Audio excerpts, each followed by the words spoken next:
শীতের সকাল বা সন্ধ্যায় ভাপা পিঠা না হলে তো চলেই না। শীত যেহেতু এসেছে ভাপা পিঠা তো খেতেই হবে। তো আজকে বানিয়ে ফেললাম ভাপা পিঠা। আসসালামু আলাইকুম, কেমন আছেন? আশা করছি ভালো আছেন। তো ভাপা পিঠা তৈরি করার জন্য প্রথমে আমি গুড় কেটে নিচ্ছি। তো গুড়টা আমি ছুরি দিয়ে একটু গুঁড়ো গুঁড়ো করে নিব, বা ভেঙেও নেওয়া যায়। তো আমি একটু গুঁড়ো গুঁড়ো করে নিতেছি, কারণ পিঠার ভিতরে দিলে খুব তাড়াতাড়ি গলে যাবে, কারণ পিঠাটা তো খুব তাড়াতাড়ি হয়ে যায়, তাই আমি এভাবে গুঁড়ো গুঁড়ো করে নিচ্ছি। তো আপনারা কে কে এই পিঠাটা খেতে পছন্দ করেন অবশ্যই জানাবেন, আর ভালো লাগলে আমার পেজটি ফলো করে পাশে থাকবেন। তো এই তো দেখেন, এভাবে আমি বেশ কিছুটা গুড় একদম মিহি করে গুঁড়ো করে নিয়েছি। তারপর আমি এখানে কিছু নারকেল কোড়ানো নিয়েছি, নারকেলটা আগে কুড়িয়ে রেখেছিলাম। এখন আমি ভাপা পিঠার জন্য চালের গুঁড়াটা রেডি করে নিব। তো এখানে আমি আতপ চাল আগে ভিজিয়ে তারপর ভাঙিয়ে এনেছি। ভিজা চালের গুঁড়া, এটা শুকনো চালের গুঁড়া দিয়েও করা যায়। আমি এখানে আমার পরিমাণ মতো যতটুকু পিঠা তৈরি করব তার জন্য আমি গুঁড়ি নিয়ে নিলাম। এখানে আমি 4-5 কাপের মতো গুঁড়ি নিয়ে নিলাম। এখন গুঁড়ির মধ্যে আমি কিছু লবণ মিশিয়ে দিলাম পরিমাণ মতো। এখন আমি কি করব, হাত দিয়ে একটু মিক্স করে নিব লবণটা। তারপরে এর মধ্যে আমি অল্প অল্প পরিমাণ পানি দিব।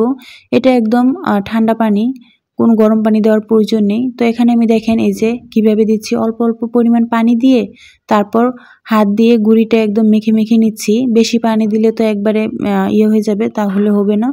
তো একটু একটু করে পানি দিয়ে মিক্স করে এই যে এরকম করে নিচ্ছি। যখন দেখবেন হাত দিয়ে মুঠ করা যায় আবার ভেঙে ফেলা যায়, তখন বুঝবেন যে হয়ে গেছে।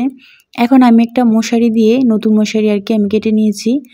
তো একটু টুকরা দিয়ে আমি এভাবে এই যে গুঁড়িটা চেলে নিচ্ছি, বা চালনি দিয়েও করা যায়, মোটা একটু ছিদ্রযুক্ত চালনি দিয়ে আপনারা করতে পারেন। এভাবে আমি সবগুলো গুঁড়ি একদম চেলে করে নিব।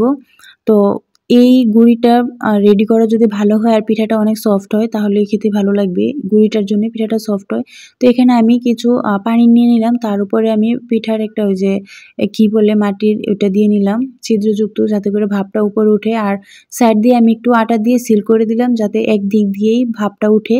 তো দেখেন আমি কিভাবে তৈরি করছি। প্রথমে আমি কিছু গুঁড়ি দিয়ে দিলাম, তারপরে দিয়ে দিলাম একটু গুড়, আবার গুড় এভাবে দিয়ে উপর দিয়ে একটু নারিকেল দিয়ে দিলাম ডেকোরেশনের জন্য, দেখতে সুন্দর লাগবে তাই।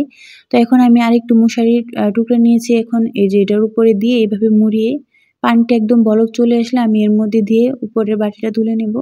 আর এভাবে ঢাকনা দিয়ে ঢেকে আমি এই 3 মিনিটের মতো অপেক্ষা করব। 3 মিনিটের ভিতরেই হয়ে যাবে পিঠাটা। আর দেখেন কি সফট হয়েছে, আর খেতে খুব মজা হয়েছিল। আর ভাপা পিঠা পছন্দ করে না এমন তো কেউ নেই। তো দেখেন আমার এখানে প্রায় অনেকগুলো পিঠা হয়েছে আর খুব মজা হয়েছে আলহামদুলিল্লাহ। আমি সেকেন্ড টাইম বানিয়েছি এটা।